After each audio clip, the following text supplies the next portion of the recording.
sabe-se que havia muitas formas de executar-se a pena de morte. E os motivos também eram vários, né? Você vai encontrar até no Levítico o adultério, o incesto, determinadas práticas homossexuais conhecidas à época que estavam ligadas a cultos nefastos, como os prostitutos cultuais. E tinha também a blasfêmia. Blasfêmia, dentro da cultura israelita, era entendido como uma ofensa à divindade. E também acontecia de aqueles povos e aqueles povoados, quando entravam em guerra entre si, que a pessoa derrotada, ela era pendurada no madeiro. E o madeiro, a palavra que foi traduzida nas nossas Bíblias como madeiro, significava às vezes uma árvore, um toco, uma estaca. O corpo da pessoa derrotada, para ela ficar envergonhada, ele era erguido. E aí nós temos a reprodução israelita de uma prática que era comum aos outros povos, mas que, mesmo ela sendo comum, a gente tem uma regulação dela aqui em Deuteronômio. Porque, por exemplo, o que os persas faziam, os babilônios e até os romanos faziam? Eles matavam, por exemplo, o assassino também era passivo desse tipo de pena de morte, né, de ser pendurado no madeiro. Eles deixavam a pessoa viva no madeiro, sendo torturada por muitas horas, e aí a pessoa ficava ali pendurada até apodrecer. Nós temos o caso, se eu não me engano, do padeiro do faraó, quando José teve um sonho, quando na verdade o padeiro teve um sonho de que os pássaros vinham e comiam sobre a sua cabeça. E aí o que aconteceu é isso, que ele foi pendurado no madeiro e as aves comeram o seu cadáver, né? Era aquela figura de terror, aquela figura de pavor, para gerar alguma mensagem na sociedade. Então, como essas práticas macabras existiam, aí naquela vibe ainda vocês têm de ver os vídeos anteriores a estes para entender que nós estamos o tempo todo falando aqui de Deus sendo condescendente com as percepções daquelas pessoas, mas que ao analisarmos essa condescendência de Deus, aquela percepção, aquela cosmovisão, a gente encontra o Evangelho aí também. Então Deus regulou essas práticas macabras de pena de morte. Essa passagem ela acabou ficando muito conhecida da vida de Jesus para cá, do Deus que se fez carne para cá, do nosso Senhor para cá, porque ele passou precisamente por essa penalidade. Ele foi pendurado no madeiro, e aí todo Israel olhou assim, aí isso é maldito de Deus. Se chegou a esse ponto, maldito. E Gálatas 3,13 vai dizer isso. 3,13. Paulo diz isso aos Gálatas.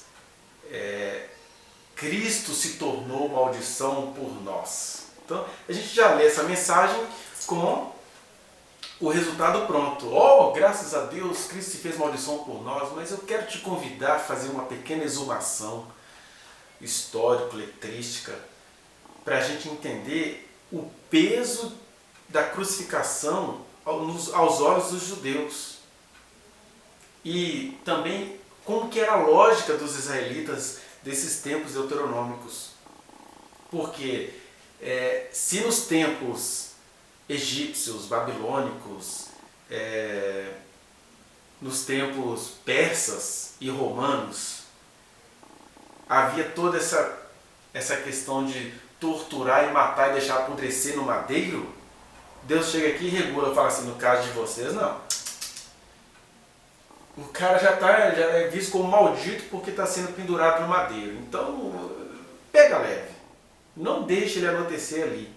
Matou, pendurou no madeira porque era um inimigo, foi um assassino que matou de forma hedionda. Nada humano, né? Porque a gente precisa evoluir no espírito e perguntar: o que há em mim que eu acho que, se um outro ser humano fez algo macabro, eu tenho que lhe retribuir de maneira mais macabra ainda?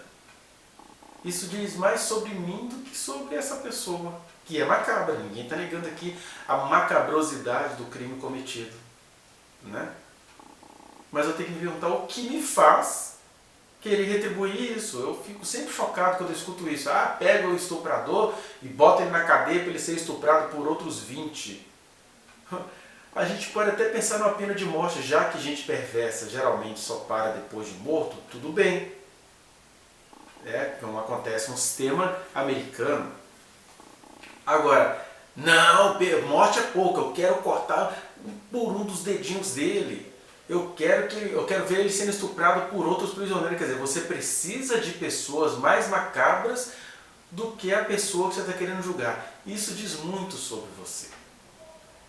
Mas está aí, né? Todos nós somos esses bichos que precisamos ser transformados pela graça de Deus. Todos nós somos esses monstros que precisamos ser transformados pela graça de Deus. E a regulação era essa, olha, em Israel, diferentemente do que acontece nos outros povos, em Israel é proibido deixar apodrecer um corpo no madeiro, seja pendurado numa árvore, num toco, numa estaca, numa cruz, num poste.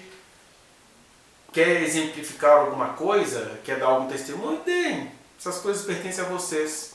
Agora, não vai deixar apodrecer não. Porque além do cara ser maldito, o que acontece? Vocês vão contaminar a terra com essas práticas. Esse tipo de justicismo terrorista, aterrorizante, pior do que o crime que a pessoa cometeu, isso também contamina a terra. Então Deus, sendo condescendente, falou, vai só aí, deixa pendurado lá algumas horinhas, mas tira. Por outro lado, às vezes esse tipo de punição era necessário, porque nós vamos ver no livro de Josué, por exemplo, que um povoado só entendia sua derrota quando eles viam que o líder deles tinha sido pendurado no madeiro. Gente que era amarrada, enforcada no madeiro. Então eles tinham que cumprir esse rito da cosmovisão daqueles tempos. Mas claro que isso está longe de significar o amor de Deus e o Evangelho de Deus em nossos corações.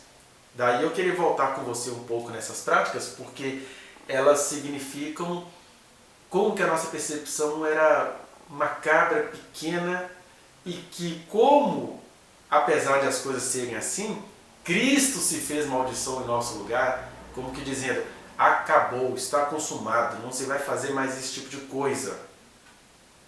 Não é? Agora, qual que é a importância da gente pensar nisso?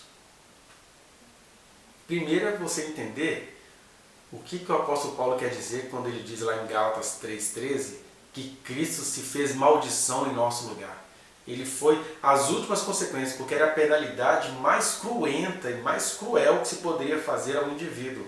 Porque ele foi interpretado como alguém se fazendo igual a Deus. Ele blasfemou contra Deus ao se declarar Deus. O sacerdote Caifás pergunta para Jesus, você é o Cristo? E aí ele fala, você diz, mas João nos traz outro detalhe. Ele fala para o sacerdote, para o sumo sacerdote, olha, sou eu mesmo que falo com você. E aí ele rasga a roupa, o sumo sacerdote, eu falei, blasfemou! Então a pena para esse crime era ser entregue no madeiro.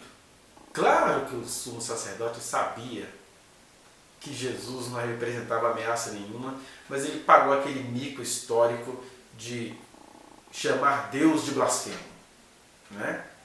Por questões políticas, ideológicas. Isso é uma mensagem tão atual para a gente, quanta coisa do Evangelho está sendo crucificado, como Jesus está sendo novamente crucificado por questões políticas e ideológicas no Brasil de 2020.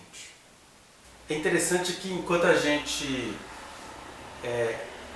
fica de um lado agradecendo porque não temos mais essas práticas entre nós, de empalamento, de empalação, de crucificação, de pendurar os outros no madeiro, e ao mesmo tempo que a gente fica assim, nossa, esse povo fazia isso, o espírito do anticristo toma conta de nós na medida em que a gente acha que a gente tem de empalar as pessoas com as verdades.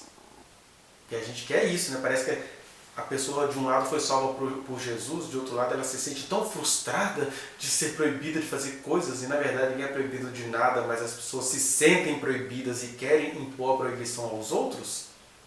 E aí elas começam a pregar o Evangelho como se estivesse açoitando. Elas começam de fato a pregar o Evangelho. Pregar, empurrar, empalar, sodomizar pessoas espiritualmente em nome de Deus. E isso não acontece não é só do ponto de vista histórico, não, quando Constantino impôs o cristianismo sobre Roma, ou quando havia lá as cruzadas para poder caçar os povos islâmicos que criam diferentemente no único Deus, ou então quando já na Idade Moderna, na época do Brasil colônia, se pegava afros, estuprava, torturava, fazia altas covardias, mas proibia-os de exercerem as crenças deles em nome de Cristo, de enfiar Cristo na alma deles. Ou seja, a gente está o tempo inteiro penalizando a humanidade por um evangelho mal compreendido por nós mesmos. Porque quando o evangelho é bem compreendido, o que a gente faz é ser testemunhas vivas, sem encher a paciência dos outros e sendo com Cristo pendurado nos madeiros das morais todos os dias. Ah, esse cara é estranho. Esse é um falso profeta. Ah, por que esse cara está falando isso? Eu não. Jesus, eu tenho que fazer você aceitar Jesus. Não é assim essa coisinha fraca que esse moço do vídeo está falando, não. É o Jesus imperador, o anticristo. Né?